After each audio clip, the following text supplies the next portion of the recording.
আসসালামু আলাইকুম অনার্স ভর্তি পরীক্ষার্থীরা, আমাদের অ্যাডমিট কার্ড রিলেটেড যে নোটিশটা প্রকাশ পেয়েছে সেটা প্রকাশের পর থেকে বিভিন্ন ধরনের প্রশ্নে আমরা জর্জরিত। প্রথম প্রশ্নটা হচ্ছে ক্যালকুলেটর নিয়ে। পরীক্ষার হলে ক্যালকুলেটর নিতে পারবো কিনা? আমাদের পূর্ববর্তী যে নোটিশ প্রকাশ পেয়েছিল সেখানে উল্লেখ করা ছিল যে ক্যালকুলেটর নিতে পারবো। আবার অ্যাডমিট কার্ডটা প্রকাশের পর থেকে অপোজিট সাইডে দেওয়া যে ক্যালকুলেটর নেওয়া যাবে না। সেক্ষেত্রে যদি ক্যালকুলেটর পরীক্ষার হলে না নেওয়া যায় তাহলে এমসিকিউর অ্যান্সার করা আমাদের জন্য তো খুবই কষ্টকর হয়ে যাবে। মুখে মুখে তো সকল এমসিকিউর অ্যান্সার করা যায় না। এই বিষয়টা আমাদের জানতে হবে যে আসলে ক্যালকুলেটর পরীক্ষার হলে নিতে পারবো কিনা। যদি না নিতে পারি সেক্ষেত্রে আমি অ্যান্সার করবো কিভাবে। দ্বিতীয়ত, পরীক্ষার হলে ঘড়ি নিতে পারবো কিনা। অ্যাডমিট কার্ডের পিছনে উল্লেখ করা ইলেকট্রনিক কোনো ডিভাইস পরীক্ষার হলে নেওয়া যাবে না। সেক্ষেত্রে ঘড়ি যদি প্রবলেম হয় তাহলে ঘড়ি নিতে পারবো কিনা, কারণ কি ঘড়ি না নিলে টাইম সম্পর্কে কোনো জ্ঞান থাকবে না। 60 মিনিটে 100টা এমসিকিউ লাগাতে হবে, এক একটা এমসিকিউর পিছনে 36 সেকেন্ড করে সময়। তাহলে সময় সম্পর্কে আমার জ্ঞান থাকতে হবে। এখন যদি ঘড়ি আমি সাথে করে না নিই তাহলে এই সময় সম্পর্কে আমি ধারণা রাখবো কিভাবে, আর 60 মিনিটে 100টা এমসিকিউ দাগাবো কিভাবে। হিসেবে অনার্স ভর্তি পরীক্ষা যে হবে এই পরীক্ষার দিন আমি কি কি সঙ্গে করে নিতে পারবো এবং কি কি নিতে পারবো না, এই বিষয়টা মূলত আমাকে জানতে হবে।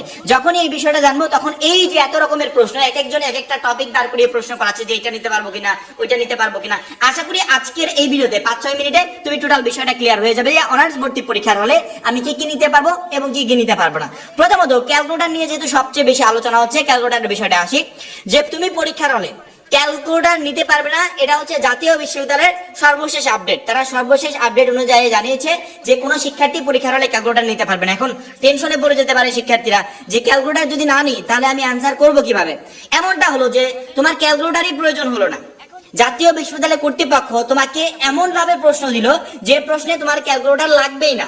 যদি ক্যালকুলেটর প্রয়োজন হয় তাহলে জাতীয় বিশ্ববিদ্যালয় কর্তৃপক্ষ অবশ্যই ভর্তি পরীক্ষার আগে একটা নোটিশ পাবলিশ করে তারা জানাবে যে এই ক্যালকুলেটর গুলো শিক্ষার্থীরা পরীক্ষার হলে নিতে পারবে। অর্থাৎ প্রোগ্রাম করে রাখা যায় প্রোগ্রামেবল ক্যালকুলেটর তারা পরীক্ষার হলে নিতে পারবে না, নন প্রোগ্রামেবল সকল ক্যালকুলেটর পরীক্ষার হলে নিতে পারবে। মাস্ট বি অবশ্যই তারা নোটিশ দিয়ে জানাবে যে ঘড়ি নিতে পারবো কিনা। ইলেকট্রনিক ডিভাইস পরীক্ষার হলে নেওয়া যাবে না। দেখো ইলেকট্রনিক ডিভাইসের যে বিষয়টা, তুমি বাসা থেকে ঘড়ি হাতে করে যাবে, তুমি বাসা থেকে হাতে ঘড়ি নিয়ে যাবে, শুধুমাত্র ডিজিটাল ওয়াচ নিবে না। ডিজিটাল ঘড়ি বাদে অন্যান্য সিম্পল ঘড়ি তুমি নিয়ে যাবে যেটাতে শুধুমাত্র টাইম দেখা যায়, সেই ঘড়ি তুমি বাসা থেকে হাতে পড়ে যাবে। পরীক্ষার হলে ঢোকার আগে যদি কেন্দ্র কর্তৃপক্ষ বলে যে এই ঘড়িটা এখানে খুলে রেখে যেতে হবে, সেক্ষেত্রে তুমি ঘড়িটা এখানে খুলে রেখে দিবে। যদি কেন্দ্র কর্তৃপক্ষ বলে যে না ঘড়ি নিয়ে যাওয়া যাবে, যাও, কোনো প্রবলেম নাই, তারা চেক করে দেখলো যে না এটা ডিজিটাল কোনো ঘড়ি না, এটা নিয়ে সহজে একটা শিক্ষার্থী প্রবেশ করতে পারবে, সেক্ষেত্রে তুমি প্রবেশ করতে পারবে। এখন প্রশ্ন থাকতে পারে ভাইয়া যদি ঘড়ি না নিতে দেয়, ঘড়ি যদি খুলে রেখে যেতে হয় তাহলে পরীক্ষার হলে গিয়ে আমি টাইম সম্পর্কে জানবো কিভাবে। সিম্পল কথা, প্রত্যেকটা পরীক্ষার হলে অর্থাৎ রুমে একটা করে ঘড়ি টানানো থাকবে, দেয়াল ঘড়ি টানানো থাকবে। যে ঘড়ির দিকে প্রত্যেকটা শিক্ষার্থী চোখ দিতে পারবে এবং টাইম সম্পর্কে জানতে পারবে, কয়টা থেকে পরীক্ষা শুরু হলো সেই টাইমটা দেখবে।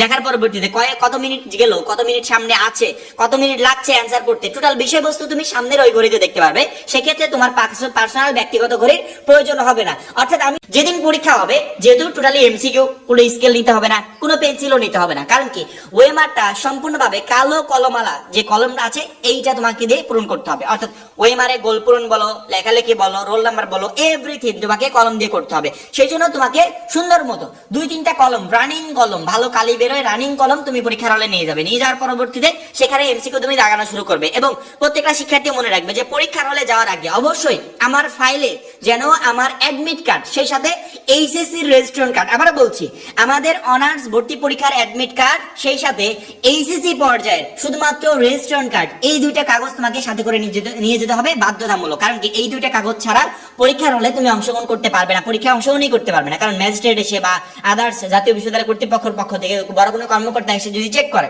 সেক্ষেত্রে তুমি প্রচন্ড পরিমাণে বিপদে পড়ে যাবে। কারণ কি এই দুইটা জিনিসই তোমার পরিচয় বহন করবে। তুমি যে এইচএসসি পর্যায়ের একজন স্টুডেন্ট ছিলে সেই পরিচয় বহন করবে এই এইচএসসি পর্যায়ের কাগজটা। তুমি যে অনার্স ভর্তি পরীক্ষার্থী সেই পরিচয় বহন করবে তোমার অ্যাডমিট কার্ডটা। এই দুইটা জিনিস পরীক্ষার হলে নিয়ে যেতে হবে এবং সাথে কলম নিয়ে যেতে হবে। আদার্স এক্সট্রা কোনো ডকুমেন্টস তোমাকে সাথে নিতেই হবে না। পরীক্ষার হলে যদি কোনো কিছুর প্রয়োজন হয় সেই অ্যারেঞ্জমেন্টটা কেন্দ্র কর্তৃপক্ষ করে দিবে বা জাতীয় বিশ্ববিদ্যালয় কর্তৃপক্ষ করে দিবে। এই বিষয়গুলো নিয়ে আমরা এত পরিমাণে প্রশ্ন পাচ্ছিলাম যে কি পরীক্ষার হলে নিব, কি নিব না, ক্যালকুলেটর নিতে পারবো কিনা, ঘড়ি নিতে পারবো কিনা।